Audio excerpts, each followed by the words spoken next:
I'd like to do some free association exercises with you. Is that alright? Okay. Okay, are you ready? Mm-hmm. Men. Mushrooms. Women. Garden shed. Bed. Actually, that's a good question.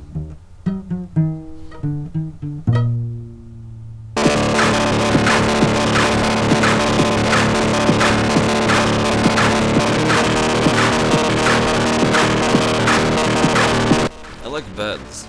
I like my bed. I like other people's beds. I like waking up in beds, and I like falling asleep in beds. In fact, there's not much that I dislike about beds. How do we write a song about beds? And also, why would it be important to do so? Hi, and welcome to another episode of High Notes, the show where we hope to begin and end on the thing that we're titled after. As musicians and songwriters, I feel as if it's just as important for us to be psychoanalysts. Never hurt anybody to be a little too Freudian. The tool that we're going to be using today is a rather simple one. What do you associate with any given thing? And ultimately, this is only something that you can answer.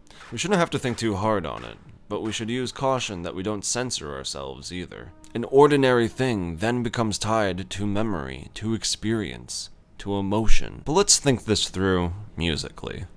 So let's create a narrative real quick. You've just woken up. So I think a good chord that we can use is a suspended chord. Oh, that's good. That's nice. See, we don't know if we are major or minor. We're just we're making up our minds. We're transitioning to something. We're just not quite sure what. So I got that on the C sharp over here, but you know what? I think I want to play down further on the neck. Over here. Same chord, but I can bar by using poor posture. Don't do this at home. But I can bar here and get that octave. There you are. So maybe we're waking up. And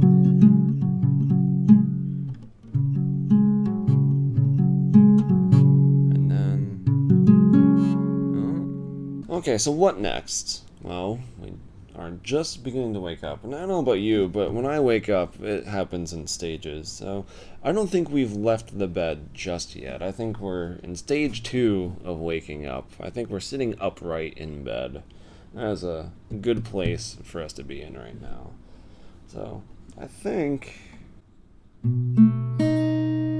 that is going to be a good approach. I don't have a fifth in this chord. I've got that root. I've got that 7. I've got that third. No fifth just yet. We're still booting up here, and I know what we need. I know what we need. We need coffee. We need to find that coffee chord, and I think... oh, yes. I think this is our coffee chord. I think we have it. Oh, that sweet coffee, yes. The bean water, the magic bean water, let it flow through you.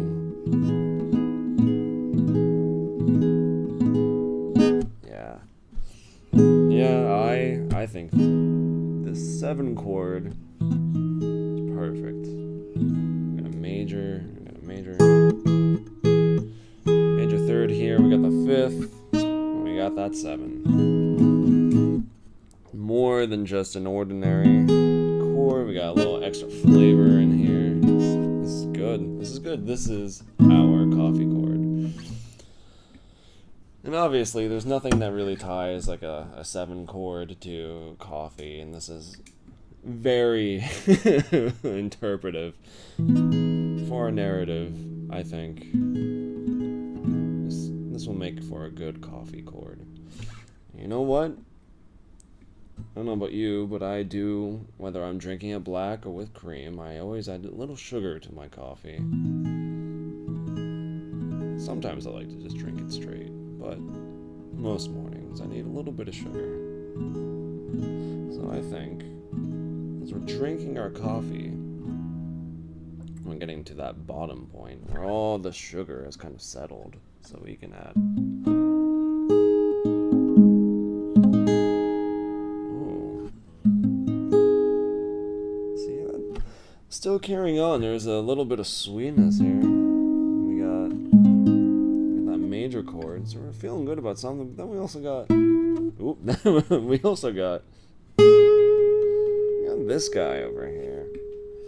We got that A flat or G sharp, depending on which way you're looking at it. But here I'm gonna say it's an A flat for right now. Give us that little octave. Okay, so what next? We have that. Well, we're getting close to the bottom of our cup of coffee here, which means we're about to run out of coffee. I think that is as sad a moment as any other, so I think we should use a minor chord.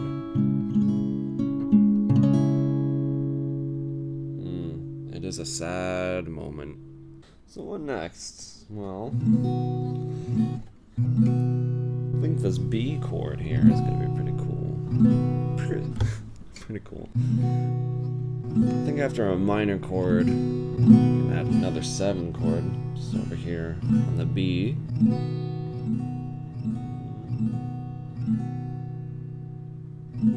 I think this is us realizing that there is a solution to our dilemma.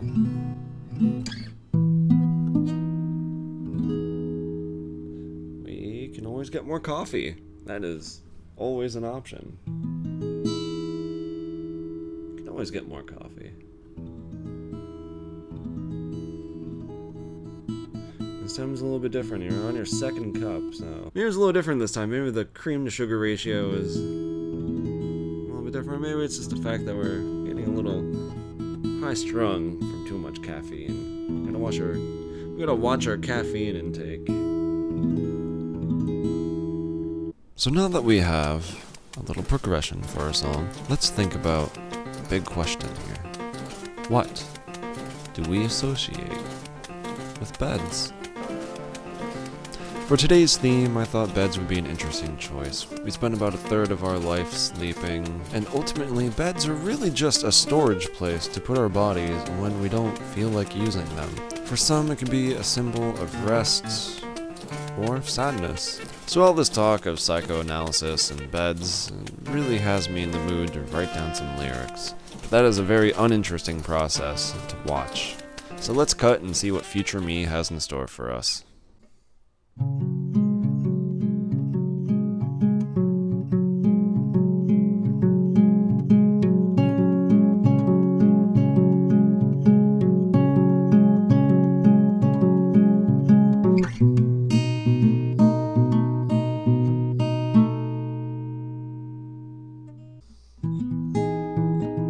Tend to think about new shove day by day, when I lie awake at night and my troubles won't go away.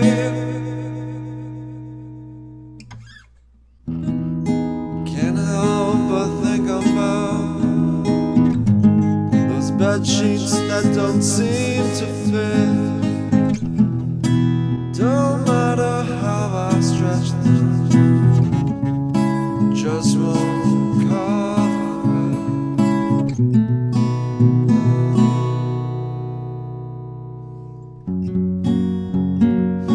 You won't see me pretend to smile. Oh no.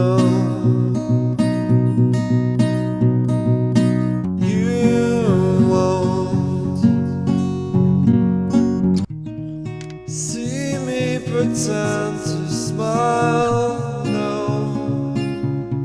Oh no.